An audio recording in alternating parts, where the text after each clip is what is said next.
नमः सिद्धेभ्यः। देवादिदेव 1008 कैवल्य कमलापति आदि ब्रह्मा आदिनाथ भगवान की। देवादिदेव 1008 श्री शांतिनाथ भगवान की।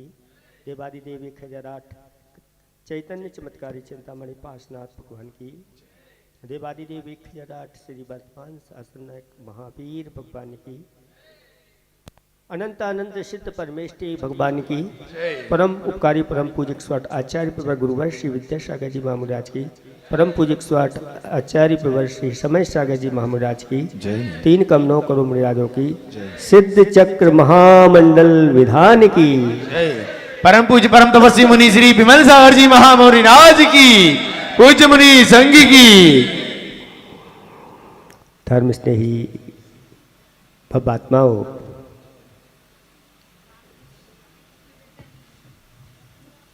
कल आपको बताया था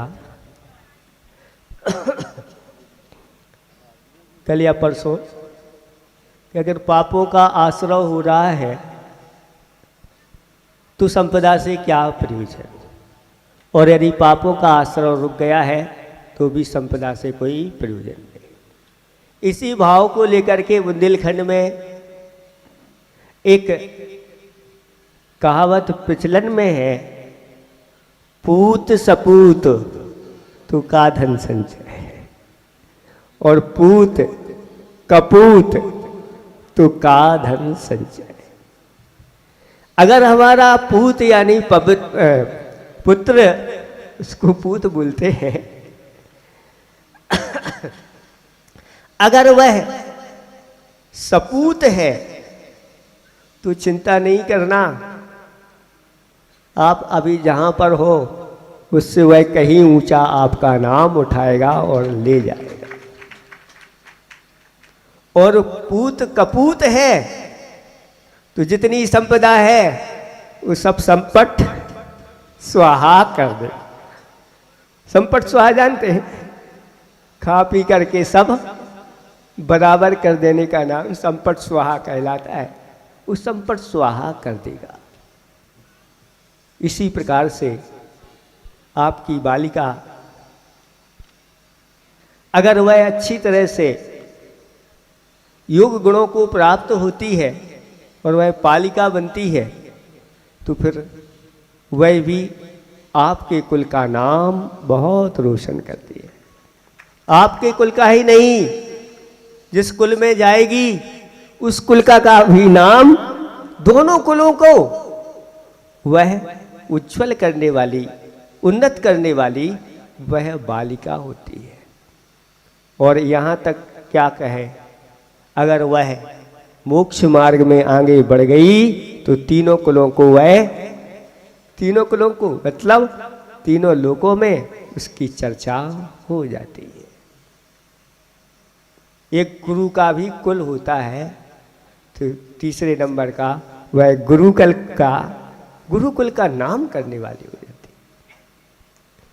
तो ये बालक बालिकाएं जब माता पिता के द्वारा संस्कारित होती है, माता पिता के द्वारा नहीं हो पाई तो पाठशाला में संस्कारित होती, और पाठशाला से भी अगर बच गए तो हमारी शाला से भी संस्कारित हो जाते। आज जगह जगह मुनिराज इस प्रकार के संस्कार बालक बालिकाओं के कर रहे हैं और आगे बढ़ रहे हैं। एक कथानक पढ़ा था कि कुछ माताएं पानी भरने के लिए गईं। कहाँ पर? नल पर नहीं, उस समय नल का जमाना, कुएं पर पानी भरने के लिए गए। और कुएं पर चर्चा चली और उन्हें एक दूसरे के पुत्र की प्रशंसा। एक माता कहती है, मेरा पुत्र तो ऐसा पहलवान है कि कई लोगों को पछाड़ देता है। एक बार में अगर डंडक बैठक लगाए तो 100 से भी आगे की डंडक बैठक लगा देता है। दोनों टाइम 2-2 लीटर दूध पी जाता है। उसका सब जगह नाम है। तो दूसरी ने भी अपनी बेटे की प्रशंसा प्रारंभ कर दी और कहा कि मेरा बेटा, तो तानसेन को भी पीछे छोड़ता है। जो अपनी तान छोड़ता है तो सभी लोग, सभी के मन मुग्ध हो जाते हैं। ऐसा वह गान गाता है। तो तीसरी अपने बेटे की प्रशंसा करने लगी कि वो तो ऐसी बंसी बजाता है कि जहाँ बंसी बजाते हैं मनुष्य तो क्या, पशु भी आकर के उस बंसी को सुनने लग जाते हैं।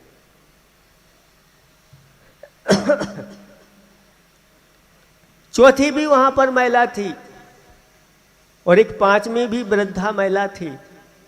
जो वृद्धा महिला थी वह चौथी से कहती है, तुम्हारा भी तो एक बेटा है ना, तुम भी उसके बारे में कुछ कहो। तो कहती है, माँ मैं अपने बेटे के बारे में क्या कहूँ, उसके पास तो ये कोई गुण नहीं है,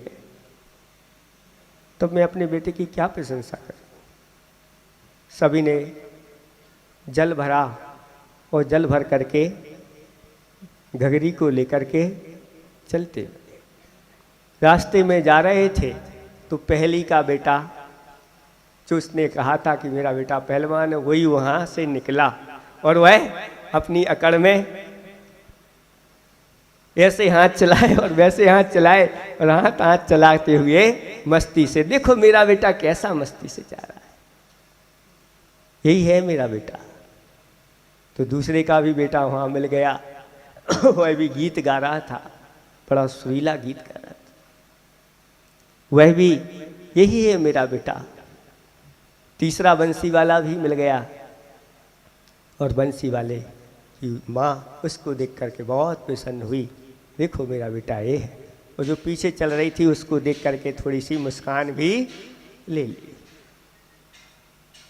लेकिन जैसे ही आगे बढ़ते हैं और चौथे नंबर की माँ थी, उसका बेटा जैसे ही अपनी माँ को वह गगरी लिए हुए देखता है, दौड़ता हुआ माँ के पास आता है, माँ के चरण छूता है और माँ से कहता है, माँ ये गगरी मुझे दे दो। और माँ की गगरी लेकर के वह चलने लगता है।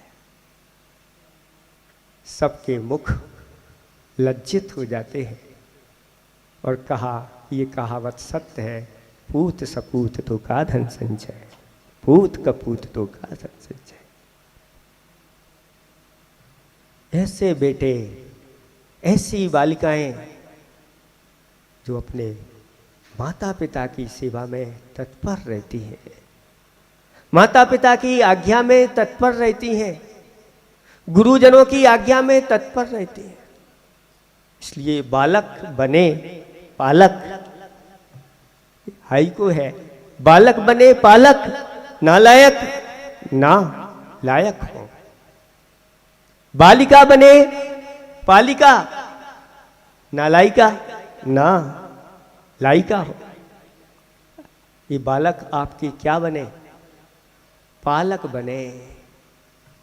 पालक मतलब आज्ञा के पालन करने वाले बने, अपने से बड़े जनों की आज्ञा के पालन करें, अपने कुटुंब परिवार के पालक बने, अपनी समाज के पालक बने। समाज का कोई अध्यक्ष बन जाता है तो पूरी समाज का पालक बन जाता है। अपने राष्ट्र का कोई बड़ा व्यक्ति बन जाए राष्ट्र, तो वह राष्ट्र का पालक हो जाता है।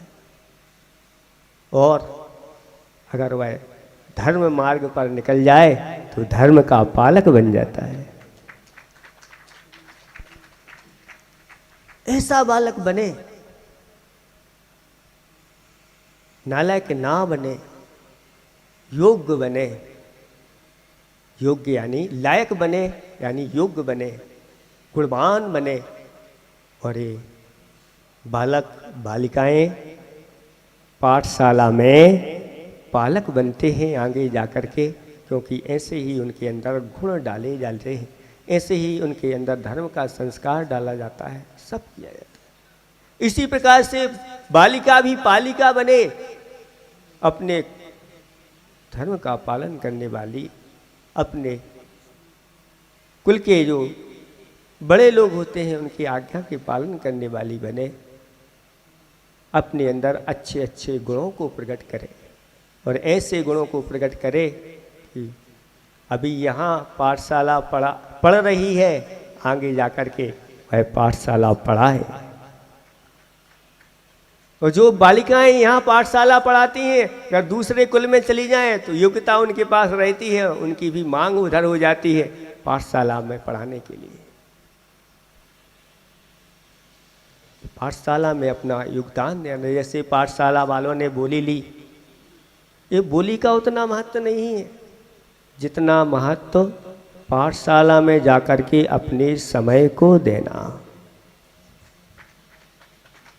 इसकी कोई कीमत नहीं आंक सकता।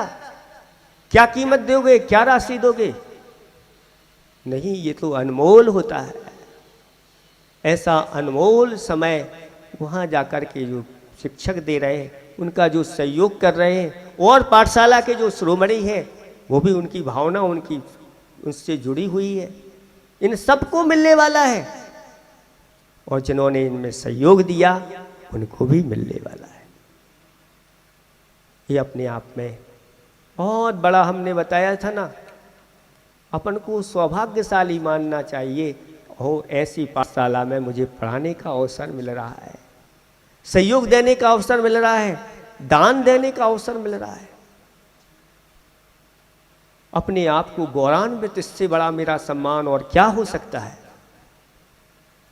कोई सम्मान की भूख नहीं रखना, जो सम्मान की भूख नहीं रखते वह बहुत ऊंचाइयों को छूते हैं। उनका अज्ञान रूपी अंधकार दूर होता है, सम्यक दर्शन उनके अंदर प्रकट होता है। जैसे ही सम्यक दर्शन प्रकट होता है, उनके अंदर सम्यक ज्ञान प्रकट होता है। बहुत सारी ऐसी बालिकाएं पाठशाला में महाराजों के आशीर्वाद से तैयार हुई और जाकर के उनकी पढ़ाते पढ़ाते उनकी ऐसी भावनाएं बनी और उन्होंने जाकर के आचार्य भगवंत से ब्राह्मी सुंदरी के व्रत धारण किए। गुना की तो लाइन लगी हुई है, गुना की देखो, पूछ के आओ कितनी बहनें, 70 बहनें विधवा स्थली में जाकर के, और कुछ घर पे हैं उन्होंने भी ब्राह्मी सुंदरी आदि के व्रत धारण करे। ऐसी ये सब किसकी महिमा है? ये पाठशाला की महिमा है। इसको कम मत समझो, इसको छोटे रूप में मत तोलो। इसलिए हमने कहा था, और आज आप लोगों ने उदारता भी बहुत अच्छी दिखाई। हम प्रसन्न हैं, पाठशाला वाले प्रसन्न हैं कि नहीं? सब प्रसन्न हैं। अच्छा, बहुत अच्छा काम किया। और बरसों से पड़ी हुई जो यहाँ की भूमि आप ले नहीं पा रहे थे, कर नहीं पा रहे थे, भाव नहीं बन पा रहे थे, आदि आदि, और आज इस सिद्ध चक्र की महिमा से आप लोगों के लिए ये भी प्राप्त हो गई। और इस भूमि के लिए जिन्होंने दान दिया, जान बोला, वो सब भूमि दान के रूप में अजर अमर हो गई आपकी ये दान। क्योंकि भूमि तो ये कैसी है, कब तक है, कब तक रहेगी? हमेशा है और रहेगी। और ये भूमि दान आपका सामान्य दान नहीं, ये विशेष दान। थोड़ी सी भूमि किसी ने अगर मंदिर के लिए जमीन दी है तो थोड़ी नहीं मिलती, कितनी मिलती है? तो कहते हैं एक, कम से कम मिले तो एक राज्य की प्राप्ति। देखो अब भगवान की तरफ से कितना मिलता है आपको बताएं। अगर थोड़ी सी भी भूमि के लिए आपने सहयोग किया तो कम से कम उसका फल मिलेगा, कम से कम तो एक राज्य की प्राप्ति।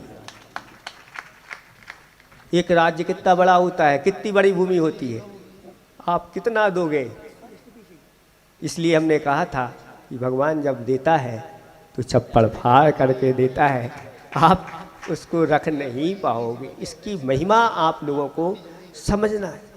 और अभी जो रह गए हैं वो भी ऐसी पावन घड़ी को, इस अवसर को, उनको भी लाभ उठाना है। और जैसे ही यहाँ की पूर्ति हो गई तो रोक लगा दी जाएगी, फिर किसी का कुछ उसमें लिया नहीं जाएगा। इसलिए अपनी कुवत को छिपाना नहीं। आचार्य श्री जब भी आशीर्वाद देते हैं तो दो बातें जरूर कहते हैं। अपनी मुट्ठी को बंद रखना, क्या करना? मुट्ठी को बंद रखना मतलब समाज की एकता बना के रखना, ये मुट्ठी को बंद रखने का। और अपनी मुट्ठी अच्छी तरह से खोल देना मतलब उदारता के साथ दान देना। बस ये अगर दो बातें कर ली तो हर कार्य में आपको सफलता मिल जाएगी। तो ऐसे पूत को जन्म दो, ऐसे पूत को संस्कार दो जो पूत सबको पवित्र कर दे, वही पूत है। अपन को भी पवित्र कर ले अपने आप को, और उसके माध्यम से लोग भी पवित्र हो जाएं, वो पूत कहलाते हैं।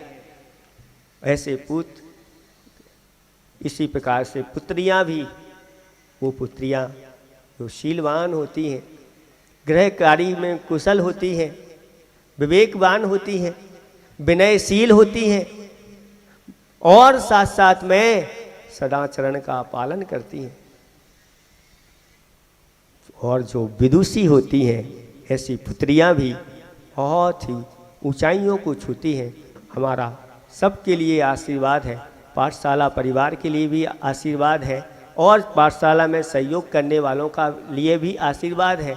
साथ साथ में जिनके बच्चे पाठशाला में आते हैं, भेजते हैं, उनके लिए भी हमारा आशीर्वाद है। और सारे बच्चों के और बच्चियों के पढ़ने वालों के लिए भी हमारा, जो नहीं भेज रहे हैं उनके लिए तो हम क्या कहें, उनको उनके लिए हमारा सद्बुद्धि का आशीर्वाद है।